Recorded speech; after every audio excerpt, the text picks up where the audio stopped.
And موائسٹ ہوتا ہے. اسی طرح سے صفرا ہے ہاٹ اینڈ ڈرائی ہوتا ہے. اور اسی طریقے سے سودا پر جب آپ بات کریں گے تو یہ کولڈ اینڈ ڈرائی ہوتا ہے. تو انہی چار نقطوں پر، چار اخلاق کے بنیادی خصوصیات پر آپ اگر اپنے ذہن کو مرکوز کریں گے، توجہ دیں گے، تو یہ بہت ہی آپ کو ٹاپک کھل جائے گا. تو پہلا جو مزاج کے اعتبار سے ہم نے بنیاد رکھی ہے، تو دمی مزاج ایسی مفرد ادویہ جن کا مزاج دموی ہوتا ہے. دموی مزاج سے مراد یعنی یہ ہارٹ ہوں گی اور مائسٹ ہوگی. اب اگر ہارٹ ہوں گی تو یہ حرارت کو بھی بڑھائیں گی، اور موائسٹ ہیں تو رطوبت کو بھی بڑھائیں گی.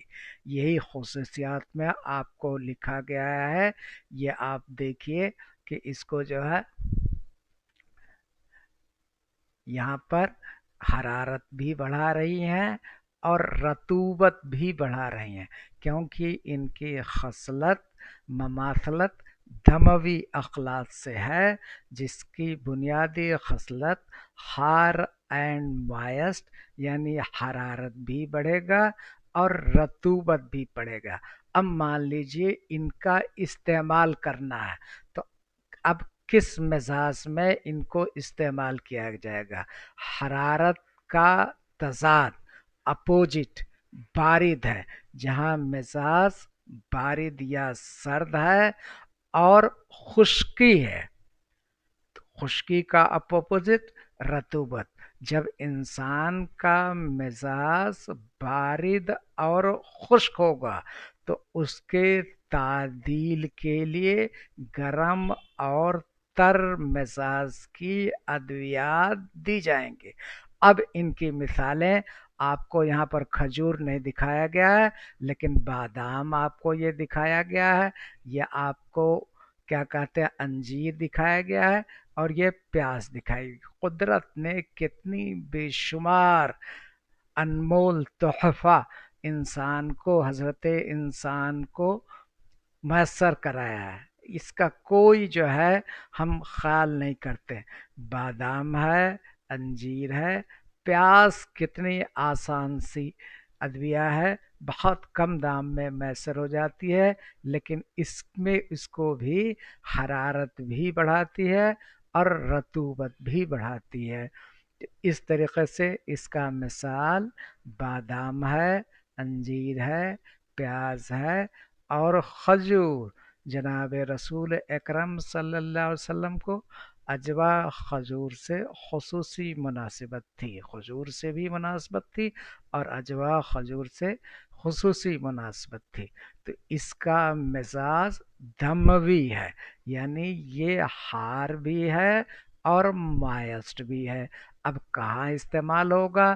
جہاں بارد ہے اور خشک مزاج ہے. اب استعمال آگے دیکھیے کہ ذوب، کمزوری، خون کی کمی. چونکہ دموی اخلاط ہے تو خون کی کمی کو پورا کرنے میں ان کی خصوصی اہمیت ہے، جسمانی طاقت کو بڑھاتا ہے. یعنی ذوب کو کمزور کرنا، کم اور کمزوری کو دور کرنا، خون کی کمی کو دور کرنا، جسمانی طاقت کو بڑھانا. اب اس کا ہر جو آپ کو دنیا کے کوئی بھی اجزاء ہو، میٹیریل ہو، ان کی ایک خصلت ہوتی ہے، اور اس خصلت کی بنا پر اگر آپ نے استعمال شروع کیا تو ایسا نہیں ہے کہ ایک دم آخر تک 10-20 سال تک آپ اس کا استعمال کرتے رہیں، یا سال 2 سال تک متواتر کہتے ہیں ہم جو ہے آپٹیمائزڈ استعمال، یعنی بہت کم نہیں، بہت زیادہ نہیں، ایک اعتدال. جیسے مزاج کو اعتدال میں لانا پڑتا ہے، اسی طریقے سے ادویات کا بھی اعتدال میں استعمال ہونا چاہیے۔ اب یہ دموی مزاج رکھنے والی ادویات کا زیادہ استعمال ہوگا تو موٹاپا ہے، سستی ہے اور بلغم یہ وغیرہ کے، چونکہ یہ رطوبت ہے تو اس لیے بلغم کے بڑھنے کا امکان زیادہ ہو جاتا ہے، لیکن ضرورت سے جب زیادہ استعمال کریں گے تب یہ نوبت آئے گی۔ تو گرم اور تر ادویات کا مزاج وہی ہے جو دموی اخلاط کا ہے، اور ان کے آپ کے سامنے تین مثالوں کی تصویر پیش کی گئی ہے، چوتھے کی تصویر نہیں ہے، لیکن آپ بخوبی یادیں ہیں میرے معزز سامعین طلبہ اکرام، بوند بوند سے تالاب بھرتا ہے، قطرہ قطرہ سمندر بنتا ہے۔ اگر آج سے یہ جن ادویات مفردات کا ہم نام لے رہے ہیں ان کی بنیادی کیفیت اپنے ذہن میں محفوظ کر لیں۔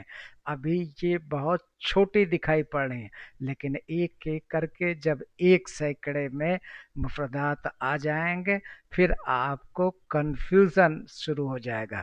اس لیے آج سے ہی آپ کاپی اٹھائیے، قلم اٹھائیے اور لکھیے دموی اخلاط کی صفت والی ادویات۔ مثالیں: اب کھجور، بادام، انجیر اور پیاز۔ اب جب آپ کے ذہن میں ہوگا کہ ان کی خصلت دموی اخلاط کے مانند ہے اور دموی اخلاط کی صفات یعنی ہارٹ اینڈ مائسٹ آپ کے ذہن میں رچی بسی ہے، تو ان تمام ادویات کا استعمال کہاں کیا جائے گا یا خود بخود آپ کا ذہن بول اٹھے گا۔ آئیے آگے بڑھتے ہیں۔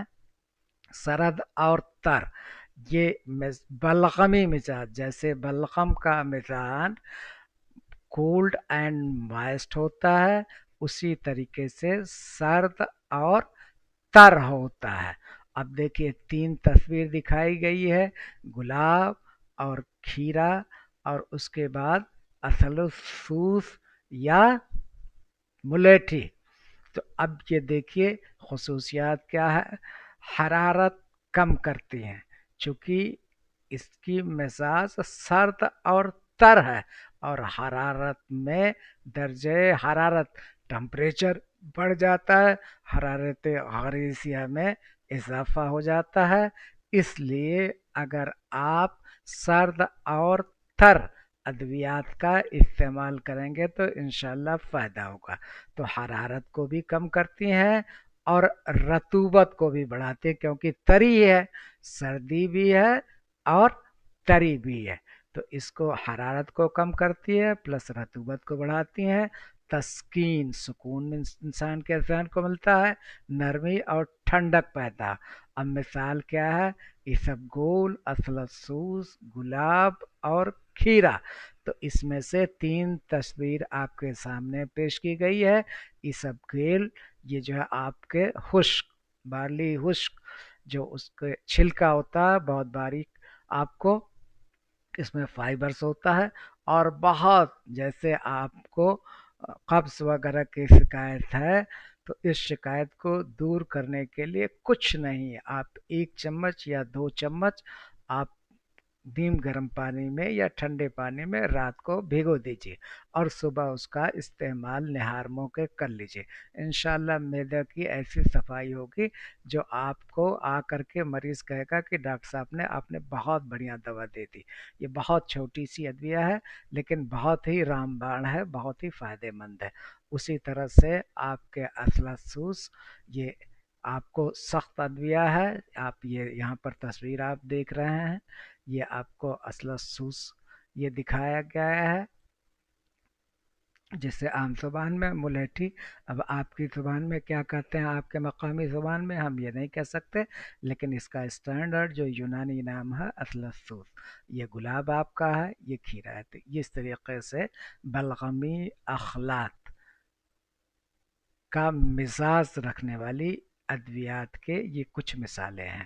اب استعمال کہاں کا ہوگا، قبض ہم نے کہا کہ جیسے قبض میں آپ اسبگول 1 چمچ بھگا دیجئے، 2 چمچ، تو اس میں استعمال ہوگا، کیونکہ حرارت جب پیٹ میں گرمی ہوتی ہے اور جو خشکی ہوتی ہے تو حرارت اور رطوبت بڑھتی ہے، تو اس لیے آپ کو قبض میں یہ فائدہ مند ہوتا ہے۔ اسی طرح جلن اور خشکی، چونکہ مزاج ہی سرد اور ترد ہے، تو قبض میں بھی، جلن میں بھی، خشکی میں بھی، اور بخار اور پیاس میں بھی اس کا استعمال کرتے ہیں۔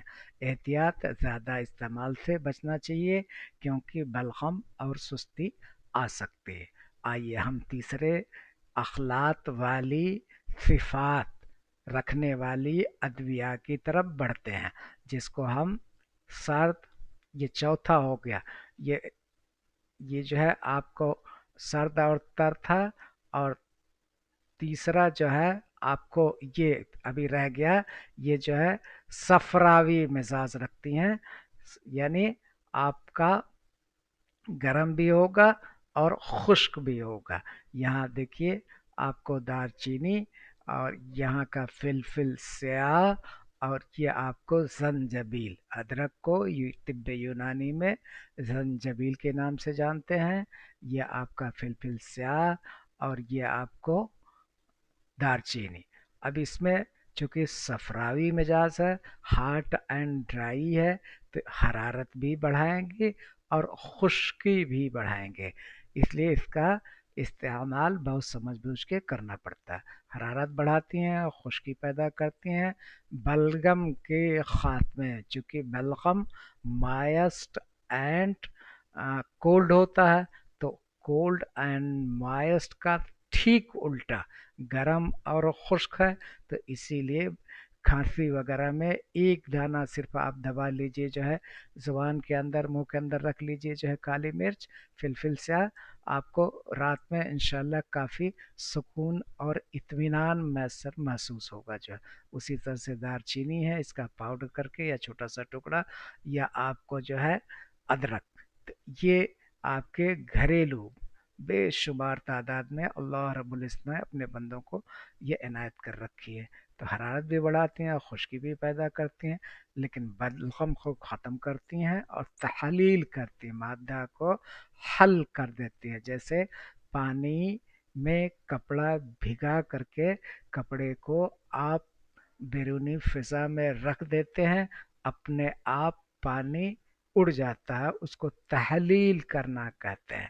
اسی طریقے سے اگر فاسد مواد ہے، تری وغیرہ ہے، تو اس میں گرم اور خشک کیفیت صفراوی مزاج والی دوائیں، تو وہ اپنے آپ تحلیل ہو جائیں گی۔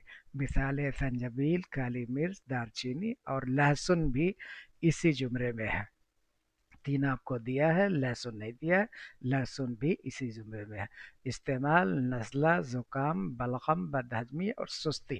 نزلہ، زکام، بلغم، یہ تو آپ کو صاف ہے کہ سرد اور تر یہاں پر ہوتا ہے۔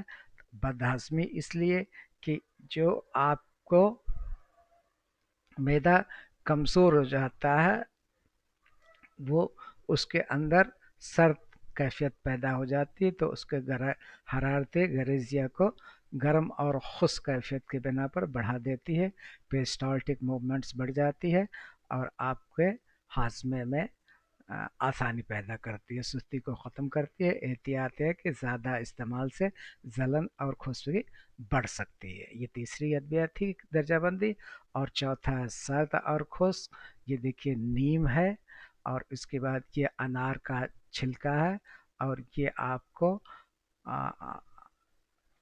حلیلہ، حلیلہ سیاہ بھی ہوتا ہے، حلیلہ سرد بھی ہوتا ہے، حلیلہ کابلی بھی ہوتا ہے، تو یہ جو ہے حلیلہ سیاہ، اور اس کو سرد اور خشک اس کی صفات ہوتی ہیں، تو حرارت کو کم کریں گی کیونکہ سرد ہے، اور پھر اس کے بعد خشکی پیدا کرتے ہیں کیونکہ سرد اور خشک، تو حرارت کم کرتی ہیں اور خشکی پیدا کرتے ہیں، اور قابض اور سوزش کرتی ہیں۔ مثال: حلیلہ، انار کا چھلکا، نیم، پھٹکری، اور اسہال، زخم اور جلدی امراض میں اس کا استعمال کیا جاتا ہے۔ نیم بہت ہی مفید ہے۔ آپ صلی اللہ علیہ وسلم نے مسواک کے بارے میں کہا، ابھی کل ایک پرانے حکیم جی سے بات ہو رہی تھی، انہوں نے کہا بہت جو ہے چھوٹی سی چیز، مسواک اگر نیم کا داتون کریں اور بس 2-4 منٹ منہ میں رکھے رہیں لو آپ کو، اور پھر اس کے بعد اگل دیں، تو انشاءاللہ بہت ساری بیماریوں سے، کیڑے سے اور جسمانی اور ذہنی بیماریوں سے انشاءاللہ محفوظ رہتا ہے انسان، اور قدرت میں بے شمار تعداد میں آپ کو دی ہوئی. تو یہ سرد اور خشک، یعنی اس کا سوداوی مزاج ہے. اب آگے دیکھتے ہیں آج کے کچھ سوال جو ہے، جو آپ کو ہم نے بتایا، آپ اپنے ذہن کو ٹیسٹ کیجئے، یہ الگ سے پیپر پر لکھ لیجئے، اور اس ادویات کے سامنے آپ اس کا مزاج لکھیے. یہ سب گول کیا ہے؟ زنجبیل کا، کدو کا، سنا کا، بادام کا، ہلیلا کا، دار چینی کا، خیار جسے کھیرا کہہ رہے تھے، فلفل سیاہ اور کاسنی. تو آج سے ہی جب آپ ذہن میں بیٹھانا شروع کر دیں گے، تو جب زیادہ چیزیں آپ کو آئیں گی تو اس کو اجرا کرنا، ذہن میں محفوظ رکھنا انشاءاللہ آسان ہو جائے گا. ویسے کوئی بھی مفردات کا جب ہم تذکرہ کرتے ہیں تو اس کا مزاج ہم پہلے بتاتے ہیں، پھر اس کے بعد فارمیکولوجیکل ایکشن یعنی افعال، اور کس عضو پر خصوصی طور سے کام کرتا ہے، اور اس کا جو ہے کس بیماری میں استعمال کیا جاتا ہے، اور کوئی خاص نقطہ ہے تو انہی 5 نقطوں پر کسی بھی مفرد ادویہ کا تذکرہ کیا جا سکتا ہے، اور انہی 5 نقطوں کو ذہن میں رکھ کر کے مشق بھی، پریکٹس بھی کی جا سکتی ہے. دعا میں یاد رکھیے. فی امان اللہ. اور ضرور ہم کو بتائیے کہ اس میں کیا کمی ہے، کیا زیادتی ہے، تاکہ ہم ترمیم کر سکیں. ہم محنت آپ کے لیے کرتے ہیں. اگر آپ کو خوشی میسر نہیں ہو رہی ہے، کچھ افادہ نہیں ہو رہا ہے، تو ہماری محنت بیکار ہے، رائے گاہ چلی جاتی ہے. اس لیے بے دریغ آپ کس طریقے کا اور ترمیم چاہتے ہیں، انشاءاللہ ہم کوشش کر کے آپ کے سامنے لانے کی کوشش کریں گے.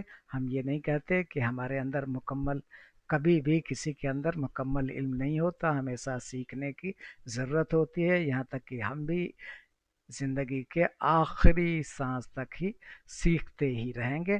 فی امان اللہ.